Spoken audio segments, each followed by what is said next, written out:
Hello friends, आपका बहुत बहुत स्वागत है यूट्यूब चैनल में। तो चलिए आज का लेसन हम स्टार्ट करते हैं जो चल रहा था हमारे प्रमुख स्थल मंडल से।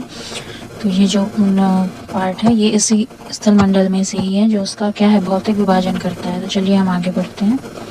भौतिक विभाजन हिमालय पर्वत की 3 मुख्य समानांतर श्रृंखलाओं में बांटा जाता है। जो हिमालय पर्वत है उसको क्या है 3 मुख्य समांतर श्रृंखलाओं में उसको बांटा गया है और जो सबसे ऊपर में स्थित है उस श्रृंखला को क्या है बृहद हिमालय या हिमाद्री कहते हैं। इसी श्रृंखला में विश्व की सबसे ऊंची जो शिखर है वो मौजूद है। मध्य हिमालय या हिमाद्री के दक्षिण में स्थित है।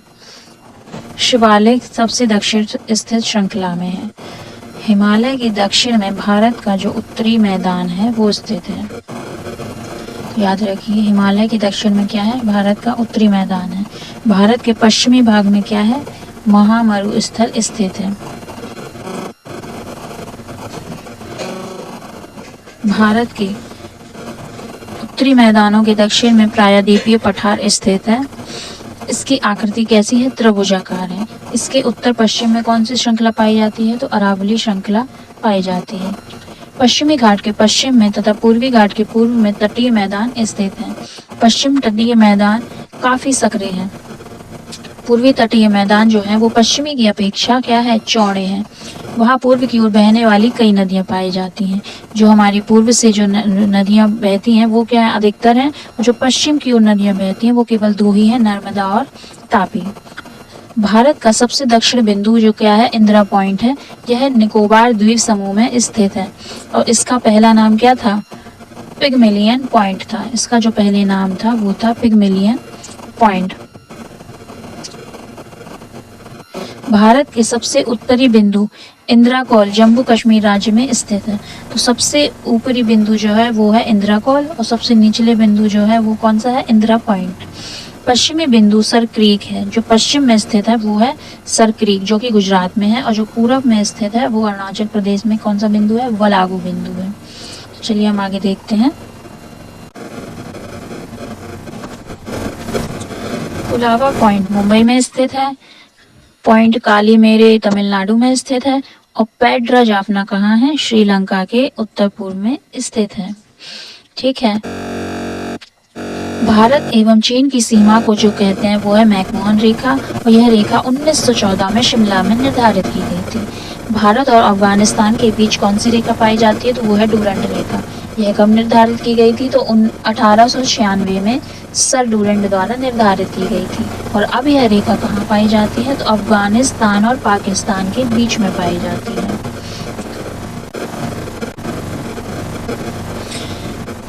भारत एवं पाकिस्तान के बीच जो है वो रेड क्लिफ रेखा है जो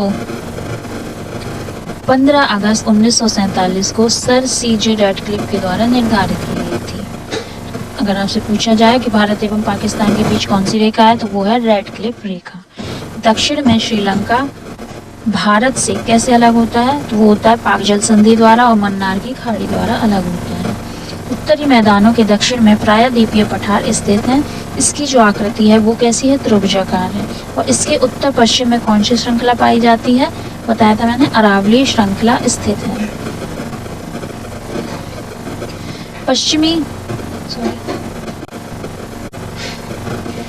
पश्चिमी घाट के पश्चिम में तथा पूर्वी घाट के पूर्व में तटीय मैदान स्थित हैं। पश्चिमी तटीय मैदान जो है वो काफी क्या है सकरे बने हुए हैं और जो पूर्वी तटीय मैदान है वो पश्चिमी की अपेक्षा ज्यादा चौड़े हैं।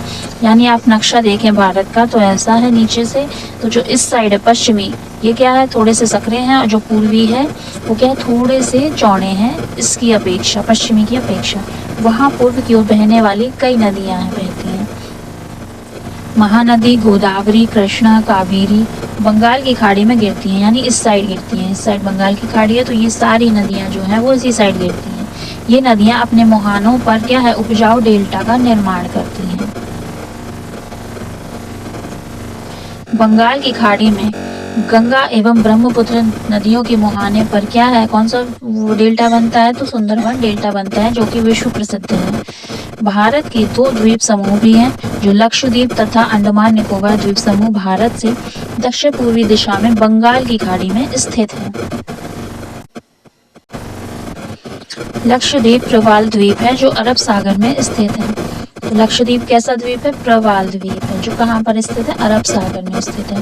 प्रवाल होता है, प्रवाल क्या होते हैं? छोटे समुद्री जंतुओं के ये क्या होते हैं? कंकाल होते हैं, जिससे हम पॉलिप कहते हैं। जब जीवित पॉलिप, ठीक है, जब जीवित पॉलिप मरते हैं तथा उनका जो कंकाल बच जाता है, अन्य पॉलिप की वृद्धि इन ठोस कंकालों के ऊपर होती है जो बढ़ते बढ़ते काफी ऊंचे हो जाते हैं तथा इस प्रकार के प्रवाल द्वीपों का निर्माण होता है। कहने का मतलब ये है कि जो प्रवाल द्वीप होते हैं वो कैसे बनते हैं? छोटे छोटे समुद्री जो जंतु होते हैं उनके क्या होते हैं? ये कंकाल होते हैं।